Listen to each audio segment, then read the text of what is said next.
Welcome to Hepatitis B positive, the diagnosis shock, overcoming fear, and finding strength after hepatitis B. I am your host, Danjuma Ada, and today's episode is one that many of us can relate to, and that is the initial shock of being diagnosed with hepatitis B. Why does this episode really matters? I'm going to share my story, and I'm happy to also inform you that I have a great barrister who is also going to share her story, a powerful patient advocate. For most people, hearing the words "you have hepatitis B" comes as a complete shock. There is a fear, uncertainty, and stigma makes the whole experience overwhelming. Remember, we did say the last time that hepatitis B diagnosis is not just a medical condition, it's a human condition. But you're not alone in this. The WHO states that over 254 million people are living with hepatitis B. And today we're here to talk about how to navigate this challenging moment of hepatitis B positive. So there are lots of emotional roller coaster, thoughts that flows through the mind when you're told you have hepatitis B. So what are those common reactions after the diagnosis? In my case, it was fear of the unknown. What does it mean for my future? Will I die prematurely? Will I die of liver cancer? What is the meaning of this disease? That was for me. And confusion. The confusion was, how did I get it? What do I do now? And there are the isolation. Who can I talk to? And will people judge me or not? So I'm going to share with you in the next few minutes my personal journey. Around October 2004, I was diagnosed with hepatitis B. It was a moment that changed everything about me. I was devastated, alone and lost. I was scared and faced with questions I didn't have answers to. To start with, I doubted the result. In fact, I had to repeat the test over 3-4 times just to confirm if indeed I had hepatitis B. And after the series of repeated tests, the results still came out the same. Maybe you also must have done the same thing. You did not believe the first result. You repeated the same repeatedly, and then the result still comes out, you have hepatitis B. So the first questions I will ask, would I live long to fulfill my career goals? As a young person, I had family goals. I had dreams of the number of kids I wanted to have. I had dreams of the wife I wanted to marry. So would all of this happen even after having hepatitis B? So many questions in my mind, many unanswered. As a matter of fact, if I draw you back to that day when I saw my diagnosis, the world and time stood still when I looked at the test results. I felt broken by possibly thoughts of people, colleagues judging me and misunderstanding. I was scared. I had no idea what the diagnosis truly meant. I didn't know what it meant to have hepatitis B. I didn't know. And the little I actually knew, I felt like my world had shifted in an instant. I thought my life was over because I knew very little about hepatitis B, even though I worked in a hospital medical laboratory department. So I remember hearing all the stories about hepatitis B and its effects on the liver. I remember hearing words like liver cancer, liver damage, chronic, monitoring, difficult to treat, no cure. So it was overwhelming. At the time, I didn't know that this was just the beginning of a much larger and longer journey. The weeks following my diagnosis was filled with anxieties. I know I lost appetite to eat food. I got home. For a few days following the diagnosis, I lost appetite. I remember my mom asking me what was wrong with me. And I could not even tell because I was afraid. All those overwhelming fears made me realize probably I was going to die early.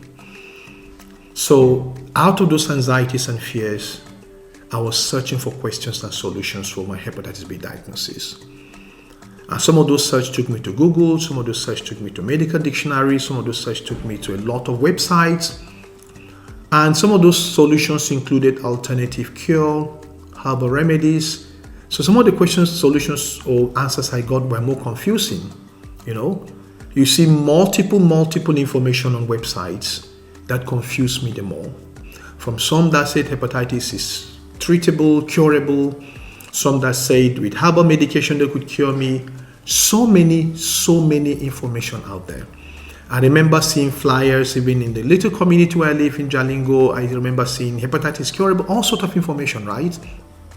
Asking doctors, people, and I became more confused. Now, 2 months after my diagnosis, I met my fiancé, and that compounded the whole thing. And because I had made up my mind I wanted to get married, I met this beautiful lady I fell in love with, but I never had the courage to inform my fiancé of my condition at that time because I was afraid of losing her. How do I tell her I had hepatitis B, a sexually transmissible disease, based on what I knew then? Will I get married with this condition? Will my future wife also get infected with this? These were questions I didn't have answers to. 6 months after, I proposed to her. And time flew very fast to when we needed to conduct the premarital test as required by her family and the church. So the church asked we conduct some blood tests, and that's the requirement in my community. You do HIV tests, you do hepatitis B tests, you do blood group tests, you do genotype tests as part of the marriage rites, for all intending couples. But I remember very well that I technically dodged doing the hepatitis B test with lot of excuses to my wife's parents then and in the church. The result was missing. I said a lot of things, and some of the things I did to dodge not to present hepatitis B results, I'm not proud of it now. It's not what I would recommend people to do. It's not something I'm happy talking about because it's shameful. It's like an act of cowardice because I didn't know, I had little knowledge. So it's not something I would encourage people to do, right? Because then I had little agency.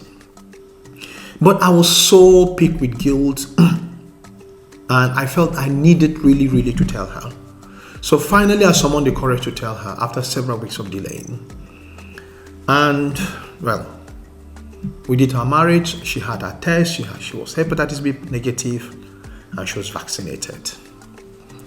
Now, the desire to know about hepatitis B with time and with knowledge, I realized that hepatitis B is not a death sentence. It's a condition that can be managed if only the diagnosis is early. So these experiences of my emotional roller coaster, the fears, the anxieties, the lack of support, I did not even have courage to tell colleagues in the workspace or even share with people at home. These experiences opened my eyes to the lack of awareness, even in the hospital setting, the lack of support and resources available for people living with hepatitis. I remember in the hospital where I worked, there was support group for people living with HIV, and they often would meet to talk about their condition, but there was no support system for hepatitis. So I realized that the stigma surrounding these diseases and the systemic gaps in healthcare are as much a part of the problem as the diseases themselves. So that made me really to study go to trusted, knowledgeable source like WHO website. I reached out now to World Hepatitis Alliance. In fact, that was the first motivation for me to start my local charity, because there was huge gap in information. A lot of information out there were wrong information. So what could I do to debunk these myths and misconceptions? And this is one of the reasons behind this podcast, to give the power of knowledge, to tell you how knowledge empowered me. So living with hepatitis B comes with the struggles, but hope and empowerment are possible. And that, for me, that's what worked for me. Empowered. I was empowered by knowledge, research, going to the right source, the World Hepatitis Alliance, the World Health Organization, health institutions, to understand the basics about hepatitis. And that made me to debunk some of the common myths. So what are some of the common myths and misconceptions about hepatitis B? Number one, many people think hepatitis B is immediately life-threatening. Yes, it could be if you are diagnosed late. It could be life-threatening. It could take your life if you're diagnosed late. However, in some cases it is not. With proper monitoring and care, people living with hepatitis B, people could live long and healthy lives. Remember, I said if you are diagnosed early. So it could be a death sentence if you are diagnosed late. Some people think that hepatitis B can be spread through casual contact, like handshake, like sitting on the same seat, or sharing the same bed, or even cup, which of course is good to have hygiene anyway, but it can't. Hepatitis B is not spread through casual contact. Hepatitis B spreads through blood and bodily fluids, semen, blood, and blood products, not hugging or sharing food. So, but what are the first steps? You might be asking yourself, okay, you went to the hospital, they did the test for you, so what are the steps you need to take after your diagnosis? When you say diagnosis now, the first test to tell you have hepatitis B, that is the first diagnosis. So you need to confirm the diagnosis with further tests, which any knowledgeable doctor or healthcare professional should be able to guide you.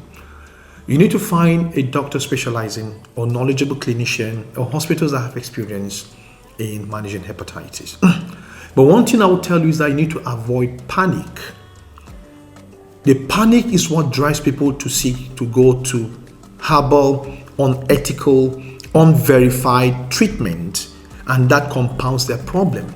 The panic is what makes people to go into self-care, and that is what could make your liver more damaged. Remember, hepatitis B affects your liver, the largest organ in your body. So you don't want to do things that will further destroy your liver. So knowledge would help you. Now, how do you face stigma and seek support? For me, I had the fear of judgment right in the hospital, right in the family. So one of the biggest challenges is not the virus itself, but how does society react to it? Stigma can be painful. For me, I felt the shame of telling my in-laws and my wife that I had hepatitis, because I felt they would think it's only through sexual means people get it. But surrounding yourself with the right people makes a difference. So you need to build a support system. And unfortunately, because there's no money resources for hepatitis, there is support group for HIV, support groups for TB, but there are no support groups for hepatitis. And this is part of what we want to do through this podcast. So you need to talk to a trusted friend or family member. You need to seek professional counseling if needed. You need to join a support group or start a support group. Now, one of the things that I find difficult in those days was finding stories of people to help me navigate my personal journey, because many people are not ready to tell their stories of hepatitis. And that is what we're hoping, that this podcast will make you to share your stories.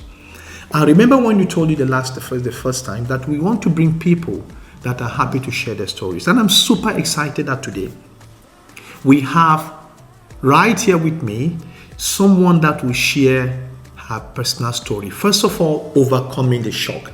How did she overcome the shock? And her experiences when she was diagnosed. So before I bring this person up, please sign up to the YouTube channel and sign up to all the social media handle right there. Subscribe and sign up. Then afterwards, in a brief minute, we'll listen to the story of this beautiful and great advocate.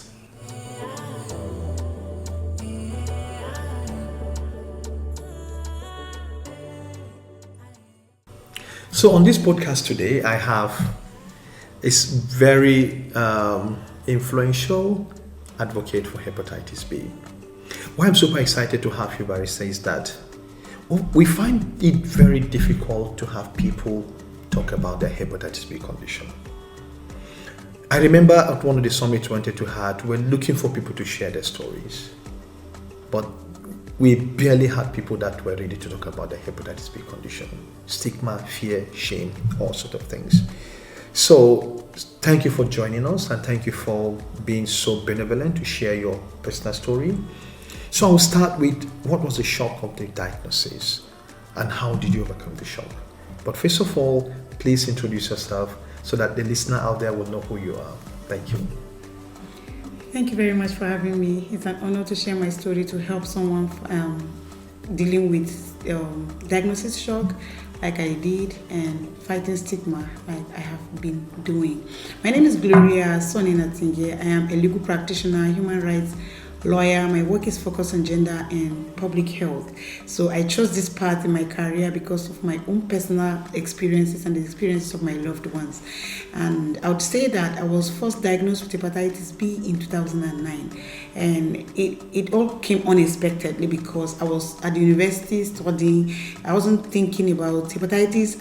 I'm not sure I'd heard about hepatitis, but something happened. So while in school, I was on holiday, and based on my church marital processes, they asked me to come and do medical investigations because someone was interested in asking my hand in marriage, and one of the prerequisites was me doing medical tests that included HIV, hepatitis, syphilis, and genotype blood group. So I went to do those tests, and I traveled back to school. So while in school, one of the members of our marriage committee called me. She's a nurse, and she told me, well, your result is out and you have hepatitis B. So like I said, I'm not sure I've heard about hepatitis as at that time yet. And when she said I had hepatitis B, it gave me a clue that there were other variants of hepatitis. So it was my business to find out, because the only thing she told me is that there's somebody that treats hepatitis B back at home, and when I come back on holiday, I can get treated and I will be completely okay. Then she advised me to do a confirmatory test to be sure that the diagnosis was correct. So I went to the teaching hospital in my university to confirm the diagnosis. Unfortunately, the doctor wasn't going to listen to me. I wanted to explain to him that I had recently been diagnosed with hepatitis B and I wanted to confirm that diagnosis. This is what carried me to the teaching hospital, and I went through the whole process of seeing a doctor. Unfortunately, the doctor did not listen to me. He just asked me, what is your complaints today? What are you feeling? What problems do you have? So I just told him what I was feeling that day, and he wrote drugs for my condition, and I went. All efforts to get this diagnosis confirmed while in school did not yield fruit. So when I came back home, I went to the Federal Medical Center to confirm my diagnosis with the help of my sister. And then after we did the test, it came out positive. So it was clear that I had hepatitis B. So it was overwhelming because I didn't know what hepatitis B was and how it was going to impact my life. But my sister was all along with the little information we both had. She gave support. So when I went back home, I told my cousin that I had been diagnosed with hepatitis B, and I just went to the medical center to confirm, and the test came out positively. So when this cousin left, my sister scolded me. She was like, why did you tell her? Why did you tell her you have hepatitis B? And it sent a message to me that something was not okay. There was something about this condition that I shouldn't have told my cousin, because I normally would tell people if I had running stomach, if I had headache, if I had malaria, if I had typhoid, like these were things. If I had toothache, I used to have a toothache a lot back then. So whenever I had toothache, I would tell people that I was having toothache. But here was me having a condition that my sister disapproved of me telling my cousin about. So I began to ask questions. What is hepatitis about? What is it that I needed to know about this condition? And I first of all learned that hepatitis B was a sexually transmitted infection. Then, as I talked to more people, I realized that the doctors did not really know much about it. They didn't know what to tell me to do. So I was just going from pillar to post. And then in the community, I heard people talk about getting hepatitis through sweat, getting hepatitis through sharing cutlery like spoons, cups, plates, and then sitting close to people, hugging them, and all of that. Then I wanted to know, was this really true? Well, that was what was believed. So I kept to myself. I wasn't free with friends and family members anymore because I didn't want them to contract hepatitis B through my sweat, through sharing cup and spoon with me. So I was keeping to myself. I was trying to find more information. And then I met someone that told me I could take a compound of honey, garlic, and some other stuff like that, and I'll be fully treated for hepatitis. So I took that compound. My mom paid for it. I took it with me from when I was going for youth service, and then I was in the lodge with other core members, and they were like, Gloria, what are you taking? And I'll be like, don't worry, Gloria, what is this? What are you taking?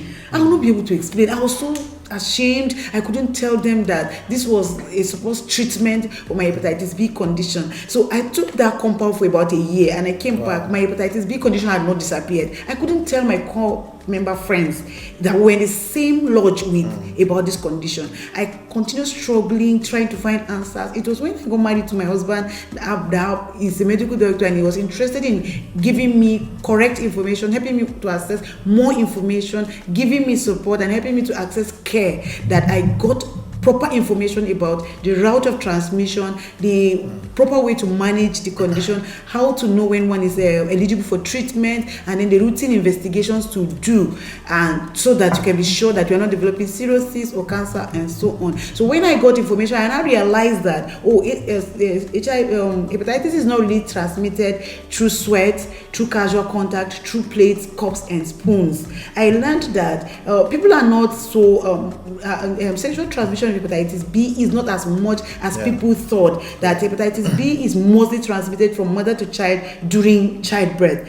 So that cleared my doubt. It made me more confident. It helped me to overcome self-stigma. It helped me to be able to speak to others. And I am happy whenever I talk about this, because as a lawyer, I know about the laws, I know about the rights, but when I come down to the community level, I see that people are ignorant of the law, people are ignorant of standards, of policies, and that what happens in the community is different from what is in the law. And we have to confront stigma head on by being the first to talk about what we are living with, that we are living with hepatitis, that it doesn't kill if it is diagnosed early, that it is not transmitted through the routes that people mostly talk about in the community, that it is basically through mother to child during childbirth. And so if we can take care of women with hepatitis B, like put those who are eligible on treatment, and then give children access to hepatitis B vaccine at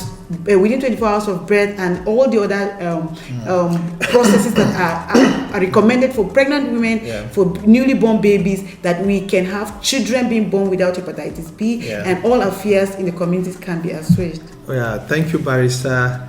You've been a great voice in hepatitis advocacy. And what is your last word to someone there who maybe is living with hepatitis B and then maybe recently diagnosed? And what last word would you give the listener?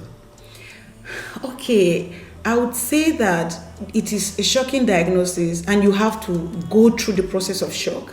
But you have to learn more about hepatitis. The more you learn, the more you know, and the more equipped you are to face your condition. And then you can seek support from family and friends, and also talk to your doctor. Your doctor will know what is best for you, what routine investigations to recommend for you, whether you are eligible for treatment, and what are other steps you can take to stay healthy and okay. Like I said, I was diagnosed in 2009, and I am here living healthy, strong, and happy. And I am happy to say that my husband and children are not hepatitis B positive. Oh, amazing. Thank you so much. It's a pleasure to have you. And we hope that more you as a listener and more people will join us to share their stories the next time. I'm glad we've listened to Barrister Gloria, who has shared her personal story. And you will understand that your diagnosis is not your identity. With knowledge, support, and resilience, you can take control of your health and your life. So a hepatitis B diagnosis can feel like the end of the world, but it's not. For me, it redefined my purpose. It's the beginning of a journey of awareness, self-care, and advocacy. It redefined my purpose from being a helpless individual to becoming an advocate. That's a story another time I'm going to share. So if you have experienced the shock of diagnosis, please share your story using #DiagnosisShock. We would love to feature your journey in future episodes. So what is the next episode about? The next episode, we will talk about hepatitis B. What is hepatitis B? And disclosure. I will also share the story of how I lost my mother to hepatitis. Thank you so much. And please don't forget to subscribe to our YouTube channel and share these episodes and podcasts to loved ones and friends. See you next time.